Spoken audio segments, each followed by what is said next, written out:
Hello and welcome to the second video from our little gallivant in Korea. We're here to drive two of Kia's latest and greatest new EV creations. Hopefully by now you've already seen our video on the EV5. If you haven't, spoiler alert, it's amazing. And today we're driving this, the EV5, and spoiler alert, it's fine.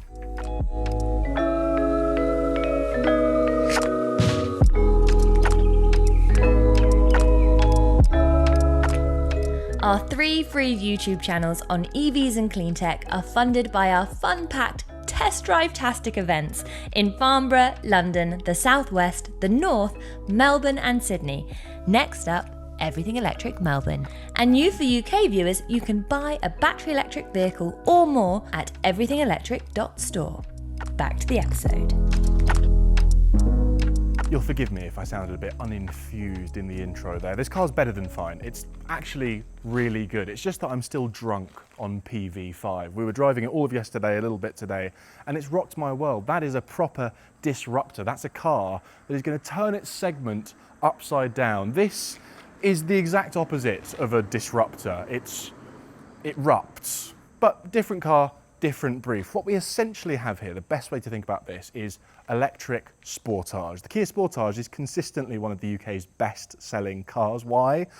Because it's bad at nothing. And that's one of the best things a car can be. Just across the board, solid, no weak points, no irritations. It's something that Kia do very, very well. And this is the electric equivalent of that car. Similar size, similar dimensions, similar price. Alternatively, you could think of it as the sort of gap filler in the EV range. It's larger and more practical than the EV3. It's smaller and cheaper than the EV9. Frankly, I'm surprised it's taken as long as it has for Kia to bring this car to us. A, because this is one of the segments of the moment, isn't it? Medium-sized SUVs, it's where it's at.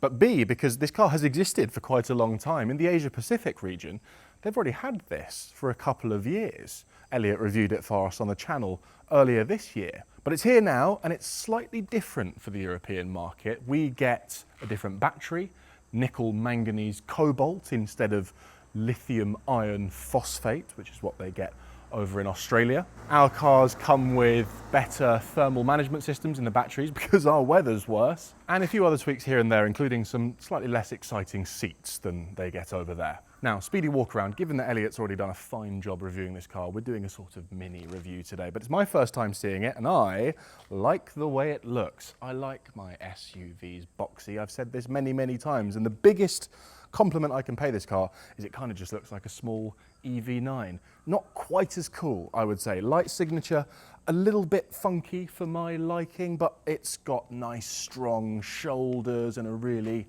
lovely boxy shape and some great color options as well. There's a dark red you can have this in, which with the right wheels, sort of 4-spoke aero rims, magnificent. The platform is the E-GMP. We know it, we love it. It's the same one that underpins the EV9, EV3, EV4. It's great. It's a proper EV platform. That means you get more space inside and a bigger boot, and it means there's more room for battery. Only one battery version at launch, which is 81 kilowatt hours. That's the big battery that you get in EV3 and EV4. And it's perfectly adequate. In this car, it'll give you 329 miles of range. In the smaller, lighter EV3, it gives you more. And actually, I really like the fact that Kia don't feel the need to incrementally increase the battery sizes of their incrementally larger vehicles. They've just kind of said, here's a battery, it's big enough for all of them. If you want a heavier car with more space, the range is going to be a little bit smaller. This launch car is single motor front wheel drive, 214 brake horsepower, all-wheel drive variants, and a GT version to follow. Yes, you will be able to do farty downshifts in your EV5 very soon. Now, I think the biggest problem this car has is its little brother, the EV3, because it's flipping brilliant, quite a bit cheaper, and goes further, as we discussed, because it has the same battery and it weighs less. So why would you have one of these? Why would you need one of these over the EV3? That's a good question, and you should ask yourself it. The valid answer is, I need the extra space. My children are large and I have many things. And if that is the case, you'll be very happy to know legroom is excellent in the rear seats, substantially more than in the EV3. And this is a really decent boot as well. Let's have a look. That's 539 litres, almost the same size as the EV9's boot, albeit there's no third row of seats, of course, but really big space, nice, useful shape, flat floor. What we don't get is the weird, cool, sort of two-tier boot floor thing that Elliot was showing off in his video. That's not fair. Why do we get the boring boot floor? Interior of the Kia EV5, and the news is that there is very little news. If you're familiar with EV3, EV9, EV6, this is going to be familiar, and that's fine with me because I think Kia are smashing it with interiors at the moment. I like these steering wheels with big, easy to hit physical buttons. I really like the touches of white in this interior. Actually, that is new to this car, and it's fun, although someone has already got pen on this armrest. God, I hope that wasn't me. I like having nice big toggles here for my temperature and my fan speed. I like these unnecessarily exciting cup holders, which are a dangerous combination of being really fun to play with and feeling a bit flimsy. I feel sure that if I owned a Kia, I would break these inside of a month. There are a few slightly cheapo feeling things in here. This isn't very nice either, but broadly speaking, it's a pretty nice premium feeling cabin. The seats are great. They're so good at seats at the moment, our Kia.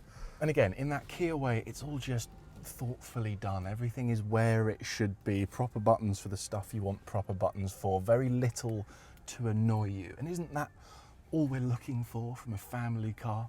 One thing I would have loved to see, and that they do get in other markets, is the bench seat in the middle. I'm sure I've seen Aussies reviewing this car and it has a third seat in the front, a little tiny jump seat, which would have been fun. It's a point of differentiation. If this car was a 6-seater, that makes it unique in this segment. I don't know, I like bench seats. It makes me feel like I'm sat in a 60s Cadillac.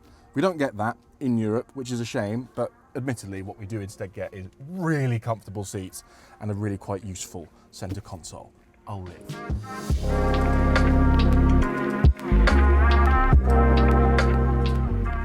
So then, out on the road in the new EV5. First things first, business as usual in the Kia EV department. All the good stuff that we like about EV3 and EV9 and EV4, it's all here, which means that the ride is very refined, it's very comfortable, very light steering. It's got proper regenerative braking, which I can set to maximum strength and then do full-on one-pedal driving, which I really like. Relatively new is the auto setting for the regen braking, which I loved on the PV5. I think they've really upgraded it recently. And this is the first and second examples of automatic regen braking that I actually like. That's when it decides for you how much regen you need based on the road ahead and your navigation and your driving behavior. Usually annoying, gets it wrong, but they're starting to get quite good at this now. This is something Kia do so well these days. It's what VW used to do very well. It's just make a car that will work for almost everyone, that has almost no irritations, just bloody competent. It's got enough performance, but nothing crazy. It's good enough through corners without being overly stiff. It's comfortable enough without ruining its handling. It's got the right amount of range, I think. I do think this is just the correct battery size for this sort of vehicle. Efficiency has been perfectly fine today. We've been getting pretty close to 4 miles to the kilowatt hour. If I compare it back to that Citroen I was just mentioning, that's got a bigger battery, but this will go a little bit further on its battery, so probably dead heat in terms of real world range. I'd say you're going to struggle to get less than 300 miles out of a charge unless it's the dead of winter and you're going really fast. And I will just say this, and this is a hill that I am willing to die on at any given opportunity. I've always felt that people would be better off in smaller cars than they think. I think most of us drive around in needlessly large vehicles because, you know, we like having that extra bit of space in the back seats and in the boot for whatever life might throw at us. But it's at the cost of everything else. A bigger car is less pleasant to navigate through town, it's less efficient, it's often less fun to drive.